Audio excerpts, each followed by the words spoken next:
Before we jump into it, if you're serious about speaking English like a real person, not like a grammar robot, go ahead and hit that subscribe button, tap the bell, and give this video a like.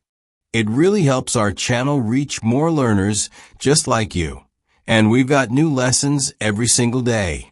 Alright, let's talk about something that's holding a lot of learners back.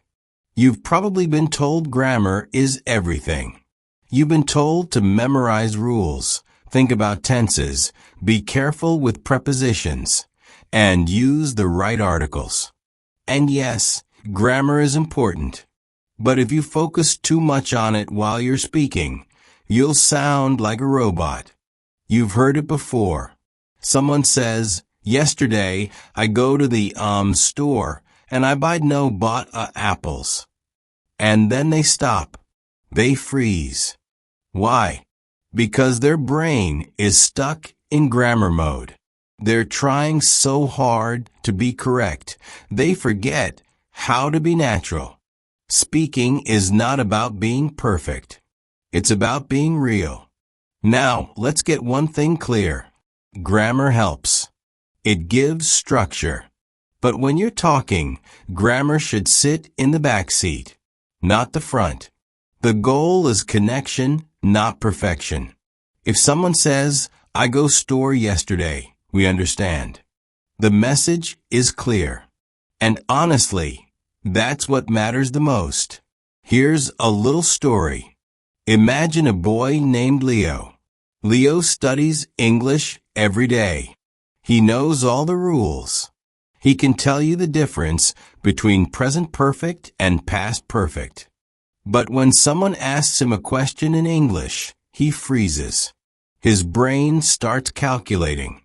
Wait, is it have eaten or ate? And while he's thinking, the conversation moves on without him. He misses the chance to connect. Now imagine another learner, Anna. She doesn't know all the rules, but she speaks. She makes mistakes, sure, but she keeps going. She laughs, she gestures, she explains. And people understand her. She's having real conversations. That's what fluency looks like. So how do you stop being a grammar robot and start being a real speaker? First, stop overthinking. When you speak, speak. Don't edit yourself while you talk. That's like trying to fix a tire while the car is moving. Just say what you mean. If you make a mistake, so what? Most people won't even notice. And if they do, they'll still understand. Second, practice chunks. These are phrases that native speakers use all the time. Things like, "What do you mean?" or "I'm not sure about that," or "That sounds great."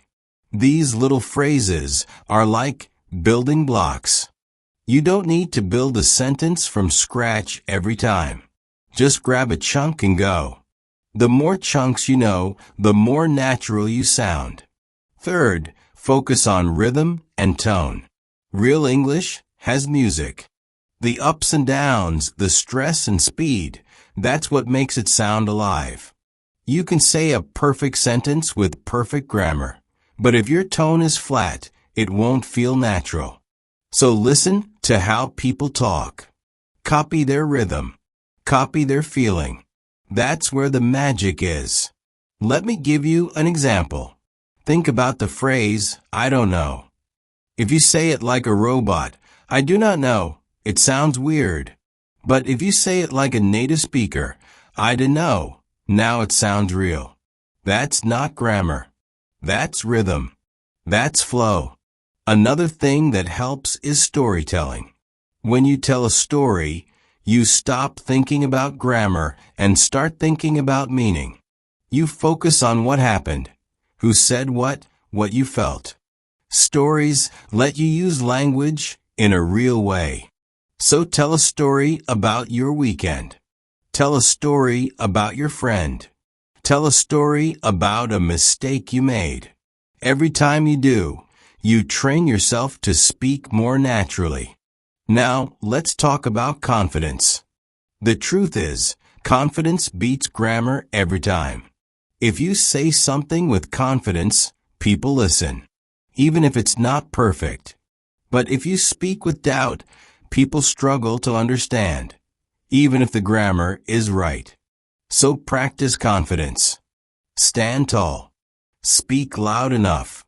Look people in the eye. These little things make a big difference. Here's one more tip. Listen more than you study. When you listen, you learn how the language works in the real world. You hear contractions, slang, filler words. You hear how people pause, how they react, how they repeat themselves. This is the English that books don't always teach. And it's the English that helps you sound human, not robotic. Let me tell you about a student named Marco. He used to write everything before he said it. He wanted every sentence to be perfect. But then he realized something. In real conversations, there's no time for that. So he changed his approach. He started speaking more freely. He accepted his mistakes. And guess what? He improved faster.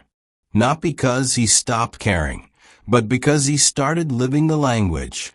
So here's what you can do. Every day, talk. Talk to yourself. Talk to a friend. Talk to your phone. Don't wait to be perfect. Use the English you have right now. Make it work. That's how you become fluent. If you found this helpful, share it with someone who needs to hear it. Leave us a comment and tell us. Do you ever feel like a grammar robot?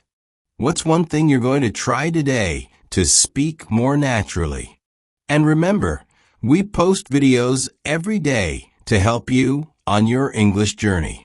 So hit that subscribe button, tap the bell, and we'll see you in the next one.